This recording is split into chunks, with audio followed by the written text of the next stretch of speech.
이재명 후보 쪽을 계속 공세적으로 또 기자회견 통해서 이렇게 오늘 사전투표 첫날인데 공격을 하고 있는데 사실 이준석 후보에 대한 여러 가지 의혹들 뉴스타파 이번 보도도 있었지만은 김성진 씨의 상납 장부를 보면 이 접대한 그런 내용들이 적혀 있어요. 근데 검찰이 그걸 별도로 수사하지 않고 덮은 거 아니겠습니까? 이건 이 의혹들 국민들이 너무나 궁금해하고 밝혀야 된다는 말씀 계속하고 계시거든요. 어떻게 보십니까? 일단 그 2013년도 일이잖아요. 그러니까 성매매 관련해서는 법률적으로는 공소시효가 지났다고 볼 수 있어요. 그런데 문제는 그걸 갖고 문제 제기한 사람에 대해서 네. 고소를 했단 말이죠. 그래서 무고 혐의는 공소시효가 많이 남아 있어요.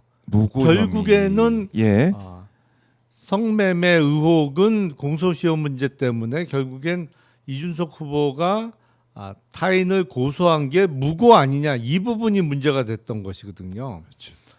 그런데 드라마틱하게 이와 관련한 무고 사건이 무혐의 결정된 날이 명태균 게이트가 터졌는데 처음에 명태균 게이트는 김건희가 김영선 전 의원의 공천에 개입하지 않았느냐라는 게 그 게이트의 출발점이었잖아요.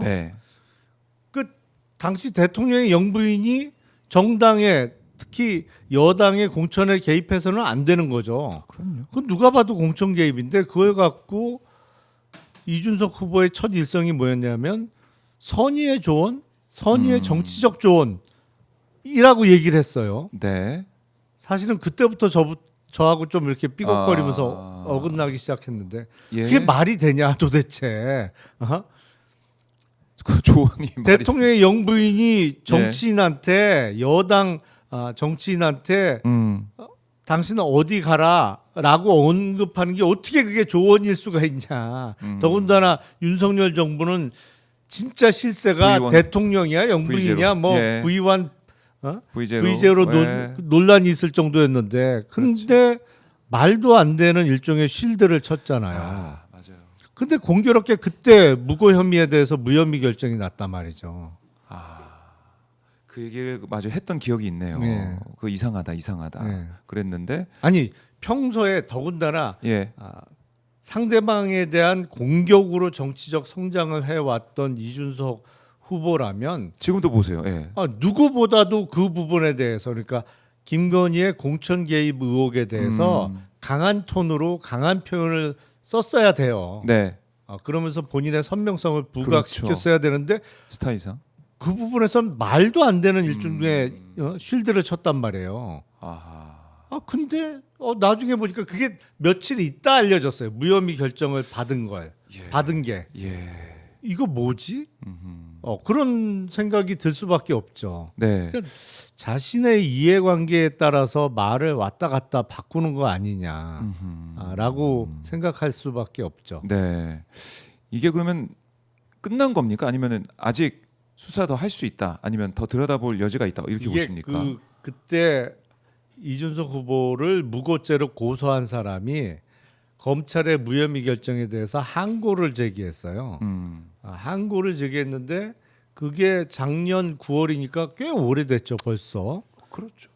뭐 거의 8개월쯤 된 것 같은데 서울 고등검찰청에서 이 항고 사건에 대해서 결정을 안 하고 있어요. 항고 사건이 아직도 계속 중이에요. 이게 또 아마도 중요한 대선 부분인데. 이후에 어떤 결정을 할 것 같아요. 어떤 결정을 할까요? 아니 그 좀 이상하거든요. 왜냐하면 성매매야 공소시효가 지났으니까 더 이상 따져 보기 어렵다고 하지만 마치 그런 일이 전혀 없었는데 상대방이 나를 이렇게 명예훼손했다, 뭐 허위 사실로 내 명예를 훼손시켰다고 해서 고소한 게 무고냐 아니냐. 이거는 더군다나 뉴스타파에서 보도된 그 장부 그것 때문에 근거가 더 생긴 거잖아요. 그래서 서울 고검 결정이 글쎄 이거 다시 수사해봐야 되는 거 아니야? 뭐 이렇게 나올 가능성도 꽤 있어 보이는데요. 그러니까 지금 검찰의 분위기를 보면은 뭐 수사 열심히 하는 그 모습도 있으니까 남부지검만 그런지 모르겠지만 어쨌든 그런 분위기가 있으니 아니, 대선이면 또 어떻게 되겠느냐. 애초에 검찰의 무혐의 결정이 왜 나왔을까? 음. 그거는 아니 말도 안 되는 있어서는 안 된 대통령 배우자의 공천 개입 의혹에 대해서 왜 그걸 선의의 조언이라고 얘기했을까? 이준석 후보는 아하. 그렇게 연관시켜 보면 그 전에 시기적으로 너무 맞아 떨어진단 말이죠 이게. 이상하네요. 그러니까 의혹을 가질만 하죠. 네. 네. 이거는 조사를 해야 되고 항고 사건으로 가야 된다. 들여다봐야 된다. 그러니까 항고 사건이 지금 서울 예. 고등검찰청에 있으니까. 있으니까 뭐- 서울 고등검찰청의 그 주인 검사가 결정을 하면 돼요. 이거 다시 수사해 봐라. 아니면 뭐 우리가 직접 다시 수사해 보겠다. 뭐 네. 이럴 수도 있는 거고. 그렇죠. 아 이것도 지켜봐야 된다. 이거 이제 기억을 해놔야 됩니다. 기억을 해놔야 된다는 것을 다시 한번 말씀드리고